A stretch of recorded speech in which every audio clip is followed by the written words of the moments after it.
Hello guys, আসসালামু আলাইকুম। কেমন আছো তোমরা সবাই?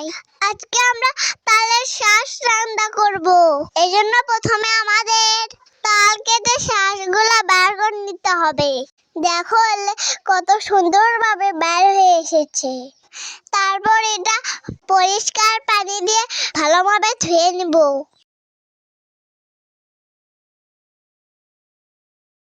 তারপর এখানে পাতিলে গরুর দুধ দিয়ে দিব। তারপর এটা 20 মিনিট জাল করে নিতে হবে। এটা কিন্তু ঘন ঘন রাখতে হবে।